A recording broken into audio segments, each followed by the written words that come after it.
Today's program is on snake bite treatment and management. Without wasting time, I would like to introduce our first speaker, Dr. Ahmad Khaldun Ismail. Dr. Khaldun is a medical lecturer and consultant emergency physician attached to the Department of Emergency Medicine, Hospital Chancellor Tuanku Murbis. His research interest lies in the area of emergency medicine, pre-hospital care, and clinical toxicology, with several publications under his belt, both in journals as well as book chapters. Dr. Khaldun is the current president of the Malaysian Society of Toxinology and the founder and consultant of Remote and Renovation Consultancy Services. So without further ado, I would like to invite Dr. Khaldun to deliver his talk entitled Bitten by Rare Beauties, Snake Bites and Unbeknownst in Malaysia. Dr. Khaldun.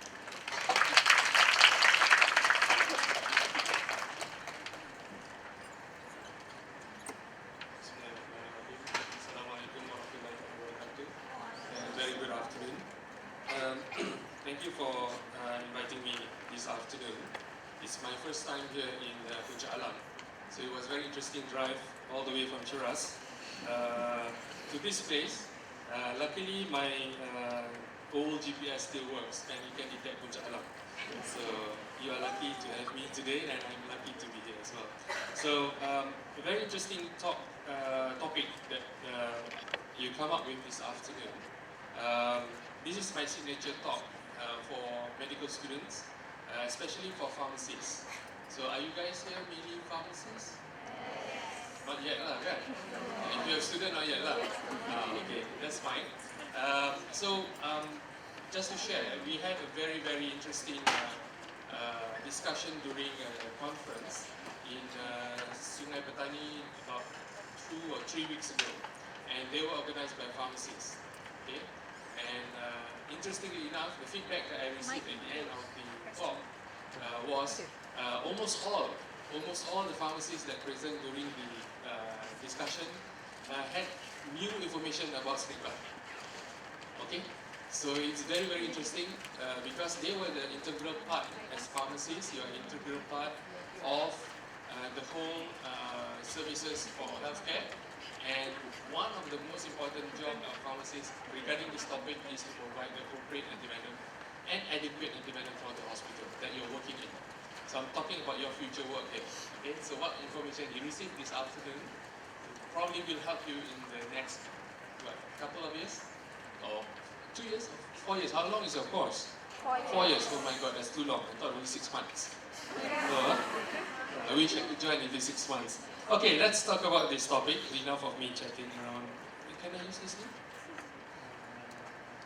Okay, doesn't work. Okay, that's fine. I'll just use this. Is there supposed to be on button?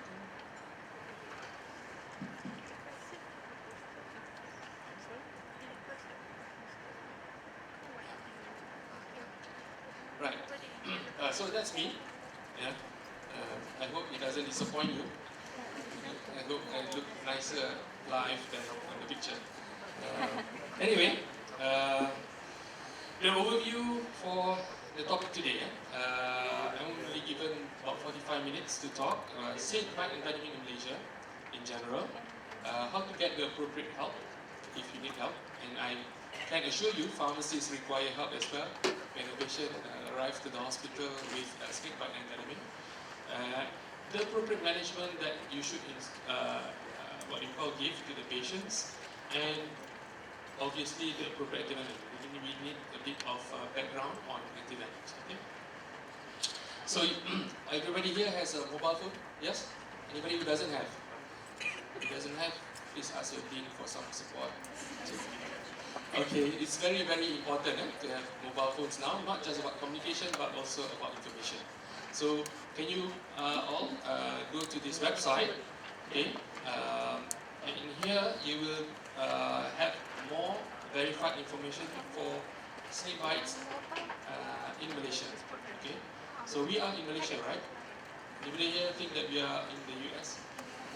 Okay, if you are, then I'm sorry, you need to walk yourself back here. Okay. So, information and links, there are loads of information in there which will help you and guide you with the management. Okay, I'm not going to talk everything under the sun about snakebite here, but whatever I don't talk about, you can find it in this website. Okay. Right. So in this website, you will also first you will find snakebite management guide for healthcare providers, and that includes all of you. Okay. And this is actually come up by the faculty members and advisory members of MSAM, which stands for the what you call ASEAN Marine Animals and Snake and Venoming Management. This is a conference. There's one coming up at the end of the year in November. You are all invited and encouraged to attend. It's mainly for pharmacists, doctors, and students. Okay. So besides that, we have what we call RECs, Remote Environment Consultation Services. These are consultants, emergency physicians, which provides what we call consultation to all, including pharmacists, if they have any question regarding snakebite management.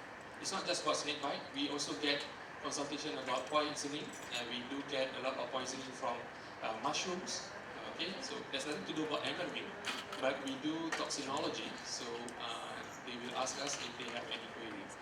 Okay, marine animals, recently we had jellyfish stick in Sabah.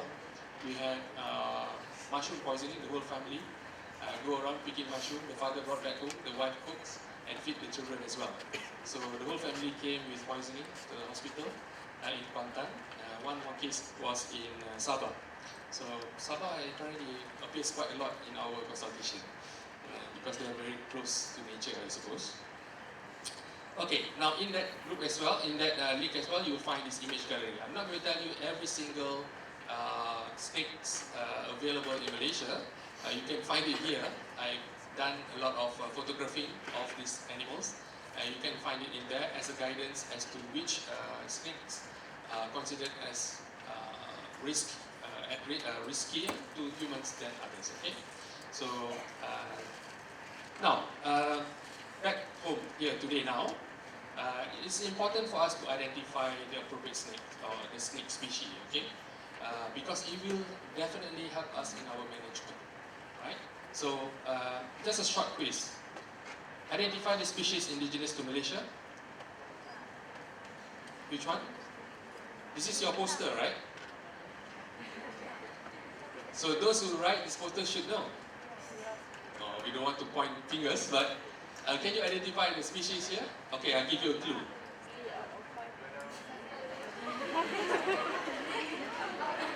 Okay, which one are Malaysian? Yeah, okay, these two species are Malaysian. All of these are Malaysian. Okay, so we are talking about identification. So as you can see, this has caught the imagination of the public, where they know more about rattlesnakes and other species like black mamba and so on, which are not in Malaysia. Yet when we ask about Malaysian species, they don't know. They know about more rattlesnakes. Okay. How does a snake sound? I didn't realize I'm in a room full of snakes. But you can see how all these things has caught the imagination of the public, especially you all, students. What do you call from TV, from what do you call the media? Does the snake? Which species of snake make that sound? Oh, okay, which species make that sound? All? Really? Oh, I'll be in trouble. We have a lot of snakes. Okay, it's actually none. Okay, another question. Just a trick question. Where does that sound made from? Which snake produced that sound? Which snake wiggled the tail to make that sound? Rattlesnake. Can you find it in Malaysia? Okay, so that's one more point, just to show you a lot of things. What do you call? When you see snake make a sound, nampak lidah ular akan terjelir keluar, betul? Right? So it's not from the mouth at all. Okay? That sound is actually the rattling of the tail, And that's because you watch too much TV lah, National Geographic. Okay, let's move on. So, can you identify this species, this snake? Which species is this? Why you say king cobra? It's not wearing any crown. Huh? Okay, you're right. This is a king cobra. What's the scientific name?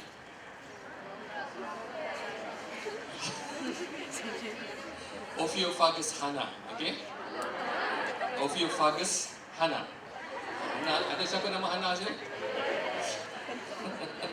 Okay, so Ophiophagous means snake eating. Okay, it's a snake eater, right? Ophio means snakes or serpents. Phagus means eat, so it eats other snakes. That's why it's called king cobra. It's king of all snakes because it eats other snakes. It's different from the king of the jungle. That's Tarzan, by the way. Okay, Tarzan only eats Jane. Okay, anyway. Right, so now, is Ophiophagus hana dangerous? Yes. Why is it dangerous? Is it poisonous? Who says it's poisonous? King cobra, is it poisonous? Put up your hand, come on, students, teachers. Teachers will be out. Students, put up your hand. Who says Ophiophagus hana is poisonous?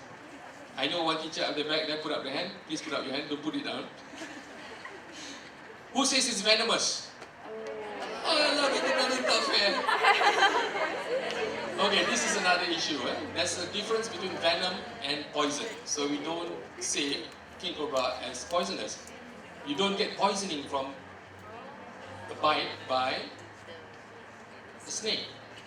Okay, you have to eat the snake to get poisoning.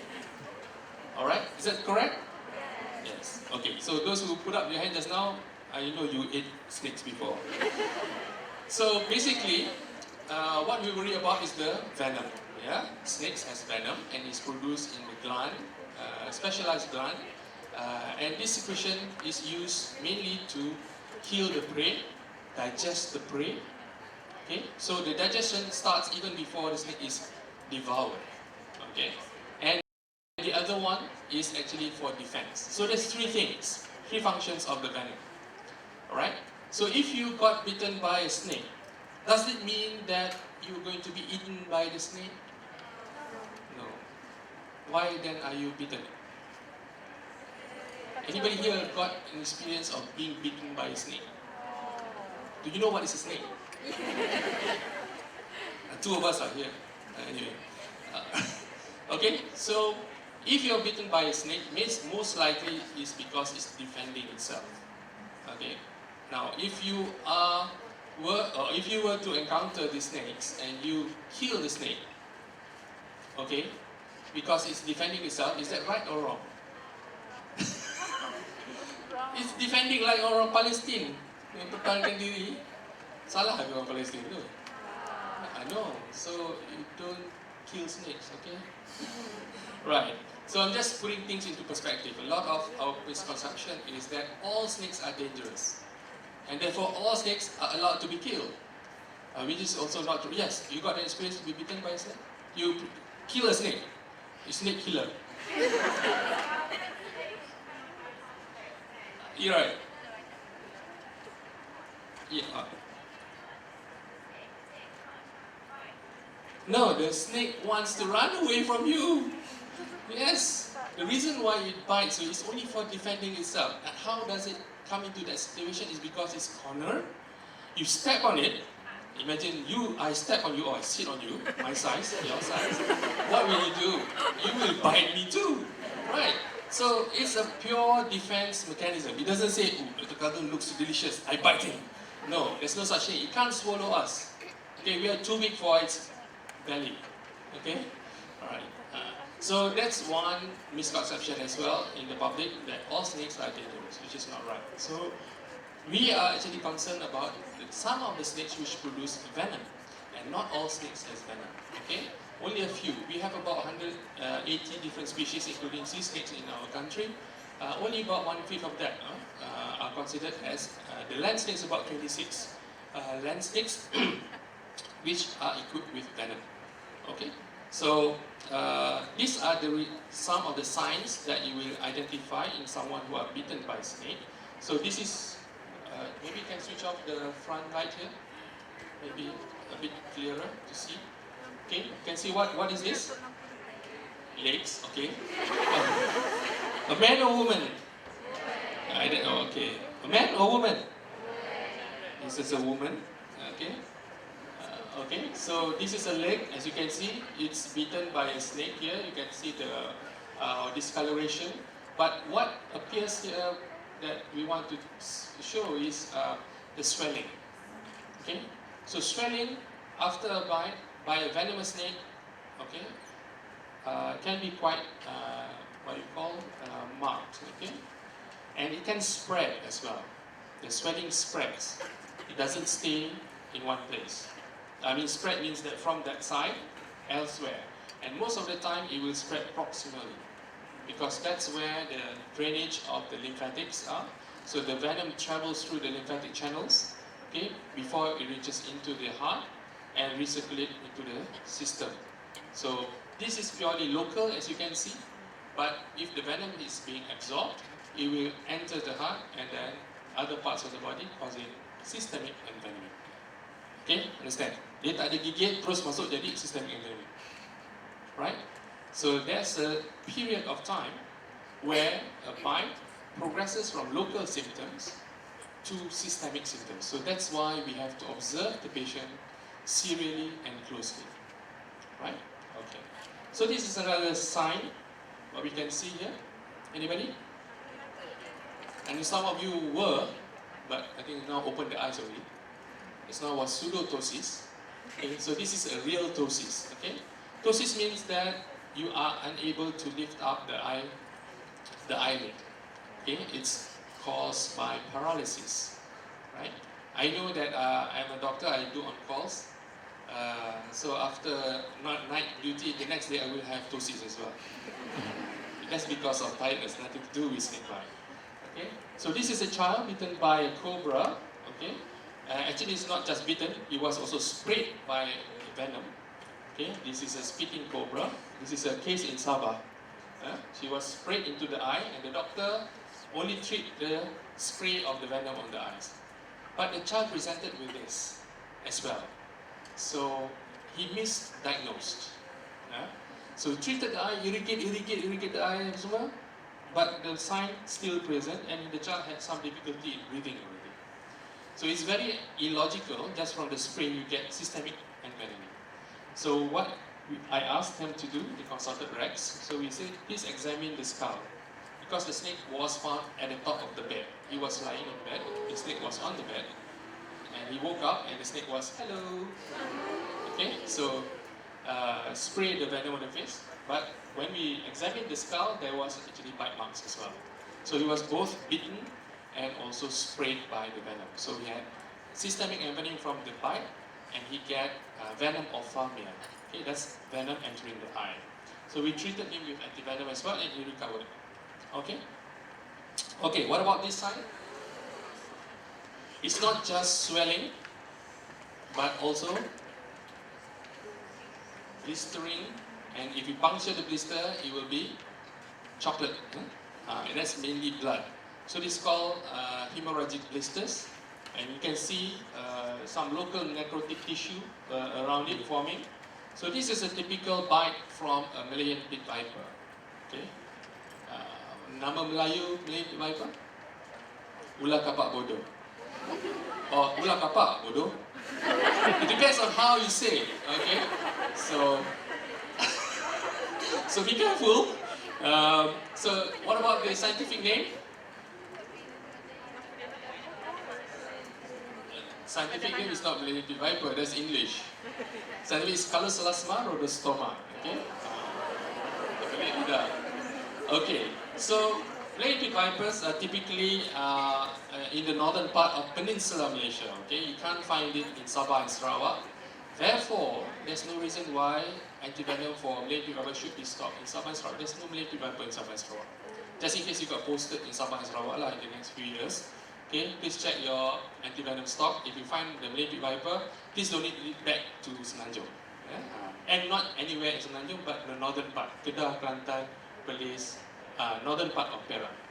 But you can donate to UiTM as well. But apparently, other parts of the country that has lady viper in the vicinity is Cheras.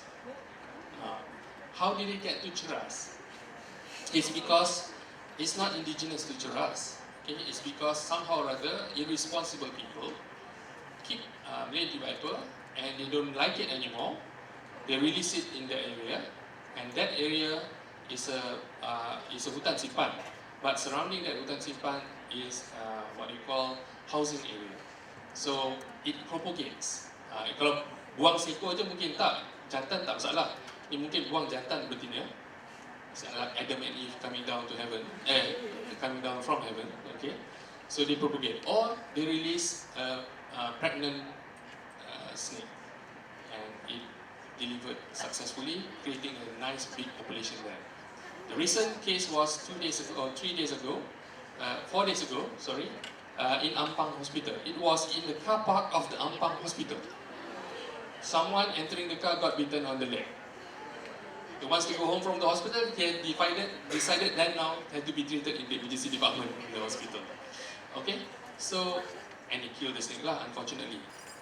Bukan salah ular tu duduk panas bawah kereta, hujan di situ kan. So it shows that these areas has been now being infested, what we call as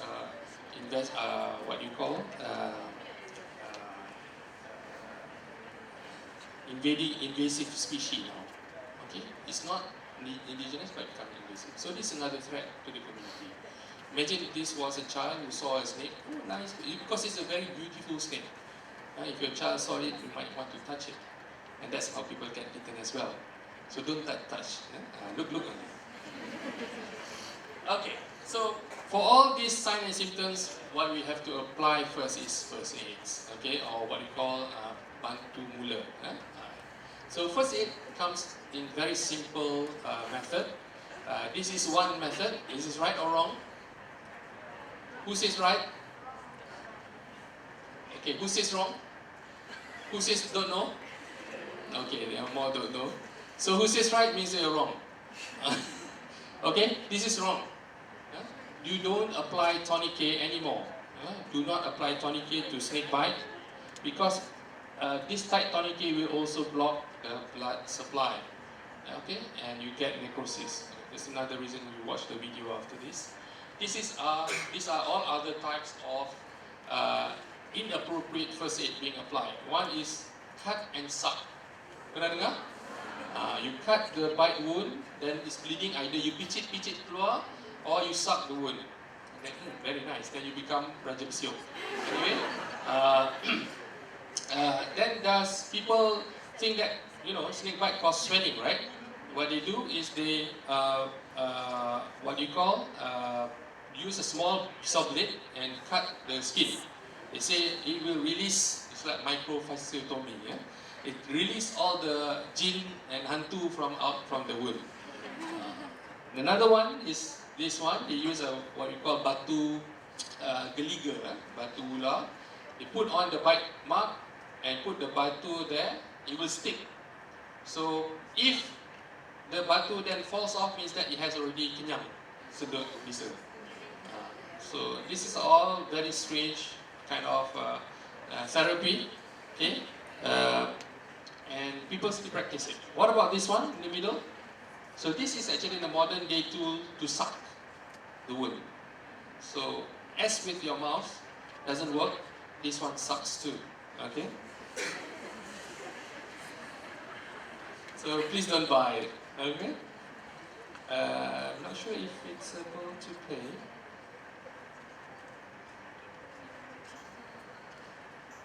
This is a video. But if you can't see the video here, maybe you can see in the link that you will be given to you later. Yeah? So there are three things only for snake bite first aid. One is. Huh? What? Reassure? Not this one. Reassure is yourself. Bertenang. Okay. First is bertenang. Okay. Calm down. There are some people say, do not panic. Have you read about that? You see a lot of people come out with the media now. First thing to do when you see cat bitten is do not panic. Macam mana tak nak panic? Kita dah memang kena gigit, memang kena panic lah. Tak bagi panic pula. Bodoh. So, you already panic. What you need to do is to calm down. Okay. Next is to immobilize or do not move or reduce movement. Okay. And the next thing is to get help, is to come to the hospital. Do not go to klinik kesihatan. Do not go to Bomo Ula. There is one Bomo Ula Sungai Petani on Facebook, which is my sworn enemy. Yeah? So I know you guys go there, just in case you got posted in Sungai Petani. Okay, his main target is to provide his service in Sungai Petani Hospital.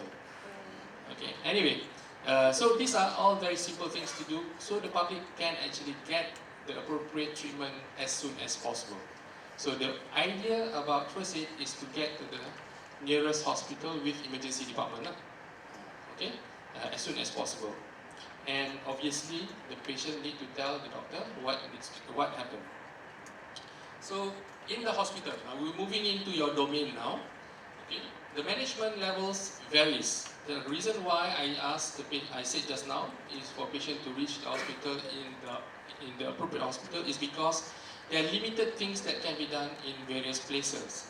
So basic primary care, klinik kesihatan, there's nothing much you can do for sleep bite except for freaking out. Okay? Doctor, tolong. The next thing you need to do then is to bring the patient back to the hospital.